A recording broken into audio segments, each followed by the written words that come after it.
This is War Room Moments, the show that takes you around the world to share interviews with some of the most successful and most relevant people on the planet, hear their stories, and get the most important business lessons they have learned on their road to success, and get exclusive advice on how to implement their success into your life and business. War Room Moments is brought to you by the Strategic Advisor Board. Here's your host, Jason Miller.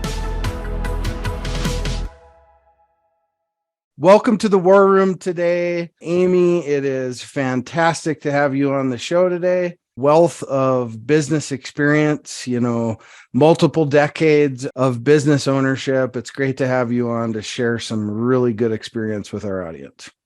Thank you so much for having me, Jason. Awesome. Well, I always love to start off with, if you could just quickly introduce yourself, 30 seconds, and what are your superpowers? What are you good at? I don't like to introduce guests because you'll do a way better job than I will. Well, I'm Amy Anderson. I am the co-founder of a company called Wild Coffee Marketing. And we actually don't do coffee marketing. Wild Coffee is a plant that was growing outside of my window when I was writing my business plan in Miami. And I had to keep cutting it back, and it was growing up over the glass. And I said, gosh, what is this about this plant that makes it so resilient and growing so much? And I'm writing a business plan. I said, what a great metaphor for a company I'm trying to grow while I'm growing my clients' companies. So we actually named it Wild Coffee. It's not, you can't drink it. It's not Arabica. It's a native sort of weed, beautiful plant that inspired me while I was writing that. And I've spent almost 30 years of my career in marketing, but I was a corporate marketer. I was not an entrepreneur. I'm an accidental entrepreneur. I always listen to people talking about their side hustles from when they were young and things that they knew they wanted to do. And I was not that. It wasn't until I had 2 young children and got divorced and knew that to return into the workforce, I would have a big job. I was 20 years in at that point. I was looking at CMO jobs in Miami that had global travel associated with them, and said, the only way I'm going to be able to have a schedule and have a life that's flexible for a 6 and an 8-year-old at the time is to start my own business. And that's where Wild Coffee was born. Oh, that's amazing. I love stories that start off of, or businesses, right? Businesses that start because of necessity. It's awesome to have stories like that.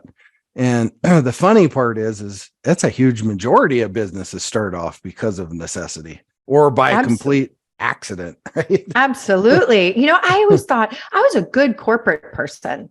I navigated the system really well. I felt very comfortable. I was an innovator in a corporate environment, is what I realized later, that you don't necessarily have to be an entrepreneur to be incredibly innovative. Mm-hmm. You can do it within a corporate framework. And I enjoyed that. I loved it. And so it was scary going out on my own. And I just knew that I could do one thing that I was good at and try to sell that. And then I said, oh my gosh, I have to be in sales all the time too. And that was one of the biggest eye-opening aspects of owning my own company is if you're not selling all the time, then you don't have a business. Yeah. So we're going to dive into that because that's a great point. But before we do that, I'm curious as to, did you grow up in a family where you had parents or uncles, grandpas, grandmas that were entrepreneurs at all? Absolutely not. My dad actually got his MBA at the University of Cincinnati while co-oping his way through. He was from a farm in South Central Illinois, got a scholarship to University of Cincinnati, actually walked on the basketball team with Oscar Robertson. When he was playing. My dad was a 5'11" scrappy guard. But my dad went into the office of Merrill Lynch in New York after finishing his MBA and said, I'd like to be a stockbroker. You should hire me. And he worked for Merrill Lynch for 37 years until he retired.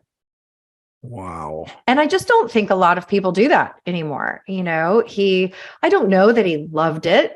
I think he loves the markets and he's still in the markets, at 80 now, but he, worked that system and was a corporate guy. And my mother sold real estate. So and my grandfather was the head of channel marketing at Procter & Gamble. So we did not come from a place of saying, hey, you're good at that. Have you ever thought about translating it to something of your own? There was no asset building conversations. It was get good jobs, don't negotiate too hard because they may rescind the offer.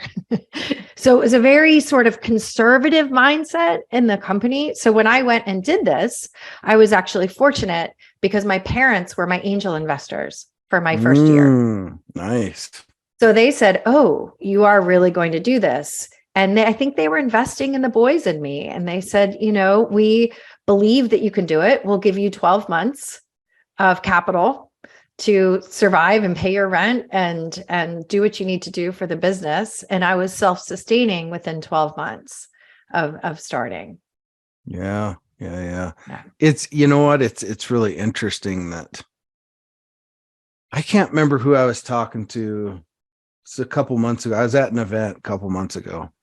And, one of the most fatal flaws of startups is they get enough capital for 3 years, right? But then they automatically put a shelf life on the company. And instead of being in that have to generate revenue mindset, right? They know their shelf life is 3 years. So they spend all the time doing all the wrong things, right? And they're not focused on generating capital. And that is one of the reasons why a huge majority of startups fail, is because, where you put like a 12-month cap on yourself, you have to move, you have to sell, you've got to move the needle and move it fast, because 12 months is nothing in the life of business at all. Right. Well, even the language around burn rate, right, yeah. is so violent, Right? that you're sort of on a countdown rather than a growth mindset. And, there are times, Jason, where I think, oh my gosh, I would love to just take my foot off the gas. And it's been 5 years. I reunited with my former boss from the early 2000s, who is my business partner in this venture, and a very powerful partnership that we have, but we've never taken our foot off the gas. And that's from a growth mindset and a revenue generating perspective. We sign a new engagement and we're ready for the next one. And that's what we do for our clients too. If we're not driving top line revenue for our clients, then we should not exist as a company. So it's just that constant, I'll admit that sometimes it's tiring. Sometimes I'd love to take a quarter and coast, but it's not, I think we sent 3 scopes of work out last week. And then I came to work on Monday after the holiday and said, okay, let's go. Where are we going? And I've learned the hard way, right? That when you mention businesses failing, it's cash flow. It's cash flow. And managing that capital, managing that resource, and knowing that you always have to be selling, always. Yeah. That's a great point. And that's the whole foot on the gas mentality, right? I mean, I've got a total of 14 companies and I never let my foot off the gas. I have people that run them, so on and so forth, but I'm all over them all the time, right? Because if you're not, it's easy for people to become complacent, and then all of a sudden you start watching the numbers, and the numbers are going to dip and rise anyway. But with trying to get things through COVID and all that stuff, right? That was challenging for everybody. I don't care who you are. It was a challenge in some way, whether it was just a challenge of having to do this all the time, right? Some people just couldn't handle not being around other people, like physically in the space with other people. And I'm interested in kind of exploring the journey that you went through when it comes to, because you said you're in the corporate space, right? And were you the kid that was there an influence for entrepreneurship when you were a kid, do you think? Or, were you the little girl on the corner with a lemonade stand or anything like that? Was there any influencers that kicked you off to really want that later in life? Because it wasn't until way later in life you made that decision. Yeah, I've always been driven. And whether it was running the mile in PE as a freshman and having to win that, to being head of my top of my class, to having the most choices of colleges I wanted back in the late 80s, I just have always been driven to succeed. And then I think we all have different currencies for that. In a corporate environment, I really liked having more responsibility. I wanted to manage more teams. I wanted to be higher up in an organization so I could influence what was happening. But ultimately, I said, gosh, I'm working so hard for someone else's asset. So that was sort of always in the back of my mind, especially as a marketer, an innovator, someone who's ideating, someone who's driving sales revenue. I said, well, gosh, that was always sort of an itch I had. That wouldn't it be great if I were building my own asset, if I were driving my own sales, if these ideas were benefiting my team and me? And so that has been, I think, the most rewarding piece of this. And so that drive for success is now translated into driving the success of my company and my clients. And I also had some really tough work experiences. I was in the 90s in New York City at some big brands before there were any rules.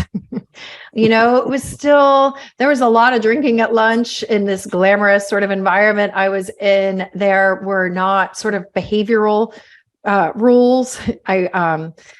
Yes. And so I had some experiences that were really challenging as a young female executive position in some cases at some of these startups. And so I really wanted to create the best, safest, most fun place for people to work. And I think that's the other rewarding aspect. It's not just creating an asset. It's creating an environment where people can learn, people can earn and grow and thrive and become amazing marketers and really hone their skill sets. And they can work anywhere they want, right? Especially in this environment, but that they don't want to because of what you've created. Yeah. And I will tell you, there's this huge flood of, marketing experts and stuff like popped up, marketing and coaching and all that stuff. Right. So during the pandemic, it's like everybody decided to become a coach or a marketer, one of the two. Right. So, I mean, fortunately for brands like you've got a, very long lineage of past performance and all that, but that there had to be some kind of effect from all of that, I imagine, for you guys when, kind of going through that experience. One of my companies is an agency, but we don't do like, it's more like present type of advertising for larger corporations. So it's more like announcements versus advertisements, I guess. Right. So we didn't have to really deal with that kind of stuff, but in a performance driven world today, right? When it comes to, having to, make sure you get the mustard on the sandwich, I imagine you've still went through a lot of challenges with a lot of that with marketing and so on and so forth. How has that really driven the marketing conversation, do you think, for a lot of business owners?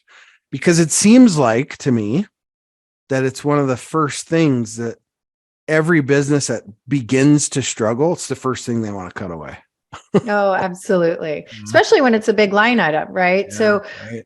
What's interesting about what we do, I do find the performance space can be commoditized. Lots of people can take lots of courses, as you talk about, with coaches and marketers coming to the forefront during that time, especially.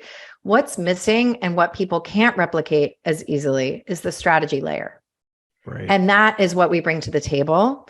And I see a lot of business owners, even larger corporations, you'd be surprised, Jason, at how thin their in-house marketing structure is, how they are executing based on no data and no strategy. So we kick off all of our engagements with a strategy piece. There's no way, because you get 2 degrees off course in a sailboat and you end up in England versus South Africa, right? If you go long enough. And so if you don't have a roadmap and a strategy plan, and it's really part of my mission is to transform the in-house marketing model, because I don't think it works anymore. I think you have to cover too many skill sets with too many people, and you're lacking the strategy layer. So what happens is you'll have maybe one person in-house. They'll hire a series of agencies or freelancers, and there's no roadmap and there's no strategy that's driving a cohesive sort of brand strategy and growth and performance plan. And I believe that, companies from 5 million to 100 million in revenue, everyone needs a CMO. You just don't need one full time or in-house. It's not affordable and it doesn't make sense, but why not outsource that piece of your business that you have the strategy layer? And we say that, part of our mission also is to make executives feel safe. That they're not spending these dollars, not really in this black box, not really understanding, is it driving my business? How am I holding everyone accountable? We bring that strategy layer to the table so that people aren't just doing right in sort of a panic mode or an informationless environment. It's coming from very deeply rooted strategy based on 30 years of my business partner and my experience. Yeah. I tell you, that's huge because anybody can go to Facebook and throw some ads up, right? You're right. And hammer, $20 a day at it and hammer at it and hammer at it and hammer at it. And then the next thing you know, by the end of the year, you've dropped a couple $100,000 in Facebook and you've got a big old whopping Zatowski to show for it. Right. Right. Well, and the costs are really, just like inflation. I mean, we're looking at campaigns year over year, same targeting, same audience. They're 3 times as expensive. So how do you change that? So there are a lot of sort of micro aspects of that, but it has to tie into a larger strategy to say, we're going to pull back here, focus on another sales cycle. It ties in this way with the brand. We're actually going to go to a franchise strategy from a corporate owned strategy. So we sit in the C-suite because marketers own the digital experience. A lot of times we own the data. We own the systems that market to the people using that data, right? So our role has really expanded into this place of a trusted advisor in the C-suite about who your customer is, how you're going to reach them, how you're going to find more of them, how you're going to reduce churn in some cases, how you're going to build and grow a brand. So it's a very rich environment that we're working in from a marketing perspective. I think it's one of the most exciting times for us in our profession by far. Yeah. You always hear people say that, marketing's a black hole and all these things. Well, it doesn't have to be, right? No, it doesn't have to be a black hole. And I think a big mistake that a lot of startup founders, even experienced companies make is they try to market to everyone. Well, when you try to market to all, you market to no one, right? So you really have to hammer all that down. And because I'm cut from a marketing cloth too. I've really spent a lot of time. It's not I wouldn't call it my superpower, but I spent a lot of time in that space for about 5 or 6 years for a while, because it was kind of coupled into the sales stuff, right? So always is. Yes. Always is, right? So and you mentioned that at the beginning of the sales part, and I think that's really worth mentioning because it's interesting. My neighbor, he's one of the former CEOs of Oracle, and every Monday night we get together and watch sports and have a cigar and a shot and a beer, right? And one of the things he's always constant on is, as a business owner, CEO, whatever title you want to give yourself, you have to be the driving force in sales for your company. Yes. And that coming from a corporate level CEO of somebody like Oracle, he was always on the ground floor at sales all the time. And I've always been that way. I've been in the sales process. I've always thought you have to always be in that process no matter what. And you mentioned it up front. I don't think that means you always have to be the one on the phone doing the sales, but you have to control it and be a part of it and pay attention to it. What's your thoughts on that? Well, because we're a 20-person firm, my business partner and I drive it completely. Mm-hmm. Yeah. And I think you have to understand how they're selling you, to whom they're selling, what are the ideal clients, ideal customers. I mean, it's a huge sort of drive. It's going to be the makeup of not only your revenue, but your customer base. So I think that, when we talk about how we start engagements with a strategy layer, positioning is a huge part of that. We use April Dunford's obviously awesome. It's a West Coast sort of SaaS high tech approach to positioning, but it really digs into who, if you didn't exist, who would people use or go to or buy from instead of you? What unique attributes do you offer that they don't? What are the values of those attributes, and who cares about it? What is your customer set? And then what market do you win? And so I think really sort of looking at that first, and then the sales layer to understand that you're actually reaching those people, highlighting those attributes, holding them accountable, and then looking at revenue. Pipeline robustness is something that's very important to us, and it's important to our clients, right? Who are you talking to? How many people? When? What is your close rate? I know that if we get in the room 9 times out of 10, we have a new client. It's just finding a good fit and scaling that. So I do agree that CEOs must be an intimate part of that process. It's so critical to the success of your company, especially when you and I talk about cash flow, right? I mean, without the sales, there's no cash flow in many ways when you're bootstrapping a company. So yeah, cash flow is king. You gotta have it. Yes. Well, and that's one of the things, Justin, that I learned very early is I wish I would have brought in fractional CFO services much sooner than I did. Bookkeepers look back. They close your books, they balance your books, they sort of get everything, and you have a historical sort of record of what happened the prior month, prior quarter, prior year. A CFO is helping you forecast into the future. And so we're actually walking our own talk. We're fractional CMOs, and we hired a fractional CFO. I don't need him on board 24/7 with a 20-person firm, but I do need to be accountable to someone. He's the one who comes to us and said, okay, what's the pipeline look like? This is our forecast for the next quarter, next 6 months. So I think really, really having your financial model in order in a very sophisticated way of understanding your labor, revenue costs, your COGS, all of that. Are those going up, down, trends? What do you have to look at? I know exactly for the next 6 months what it's going to cost to run my business. I know exactly what my payroll looks like. So I have all of these together, and then labor to revenue ratios, all that. For a small company, we take a pretty sophisticated view at it because that's the only way you can scale. There should be no mysteries, right? In that aspect of your business at all. It's like I always say, every penny's a soldier, right? Every penny has its own little assignment to go do what it's supposed to do, right? Absolutely. And when you're a business owner, you have people counting on you. Yeah. I mean, I think of 20 families every 2 weeks who are counting on that cash flow being there. And with our clients too, helping them. When you outsource marketing, typically you're going to save 30% just on overhead alone.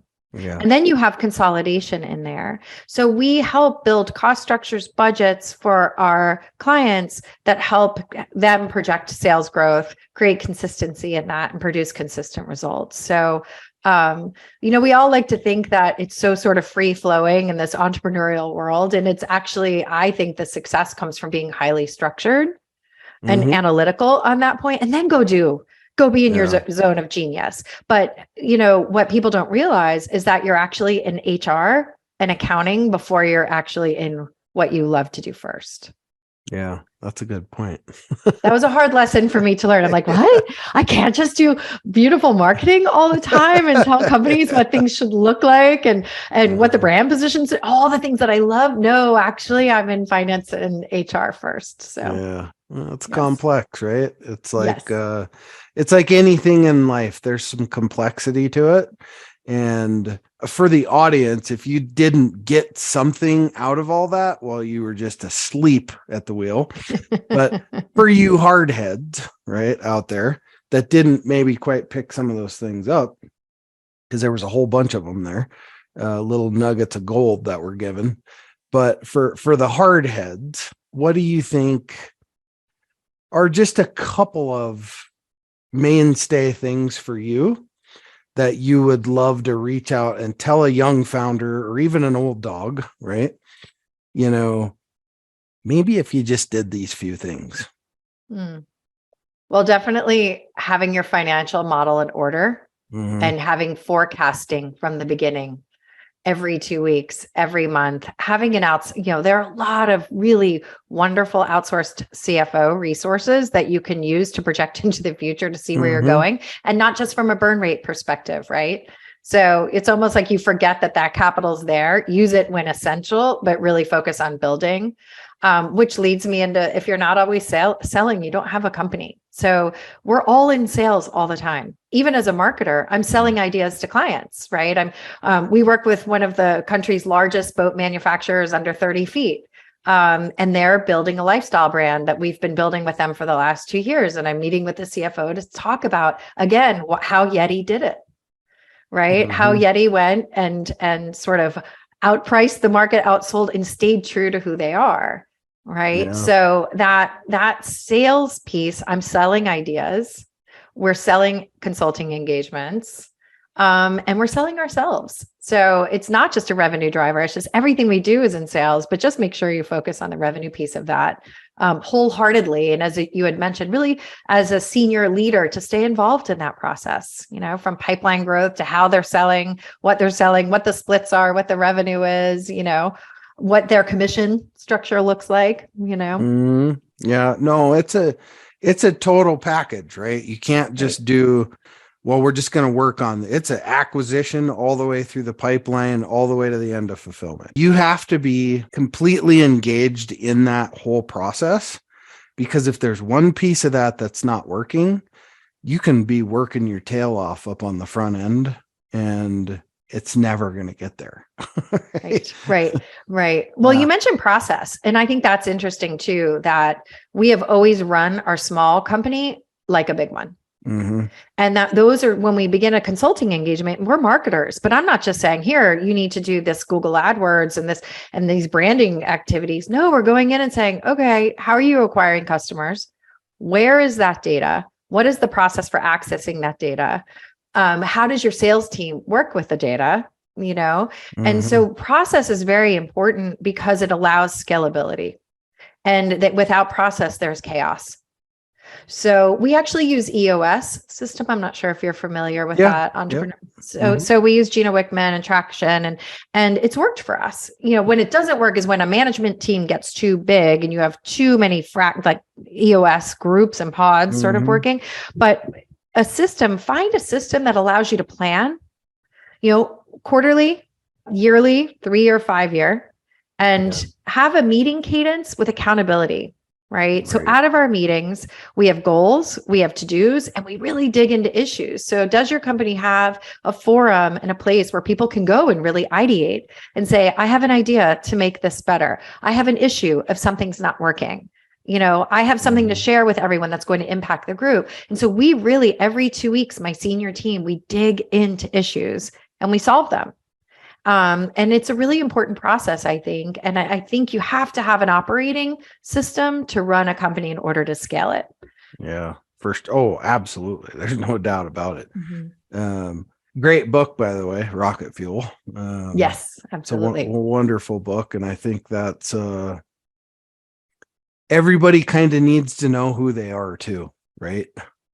Yes. Are you that visionary type or not? I mean, right. Or are you the integrator? Or are you the integrator? I think you can shift. My partner and I, he was very much the visionary when we started this company. He had already owned a marketing consulting firm and he sold it. He helped launch Orange Theory from 1 to 300 locations. I had not done that work, right? I had been in a corporate environment. And then as we grew, he said, I really love the operational piece of this. And so he sort of drifted more into an integrator role. And then I had visions for transforming in-house marketing team models. I had visions for our intellectual property and our approach to how we work with clients. Sort of how do we embrace a digital first environment? So we sort of shifted. And I think that's okay too. If you find yourself drifting into another sort of leadership and way of running the business, just make sure you have the other piece to it. Yeah, for sure. Yeah, I got to tell you, I love the story. I love the plant out the window and how that inspired the name. I mean, religious or not, keep that out of it. But it's like there are signs in life sometimes that just lead us in the right direction. And Yes. you just started there, which I think is like really, really, really valuable and really cool. And it invested you in your brand, which is awesome. Mhm. That being said, I mean, how do you want people to reach out to you to work with you? Well, luckily we have a name that has some stopping power and people typically remember Wild Coffee, but we're at wildcoffeemarketing.com and also on LinkedIn at Wild Coffee Marketing. And my team is publishing some really interesting information on digital trends, strategy, why people need an outsourced CMO, even for a short-term engagement, to have an audit and your strategy and sort of your current marketing program looked at. So anywhere under Wild Coffee on LinkedIn or on the web, they can find us. Awesome.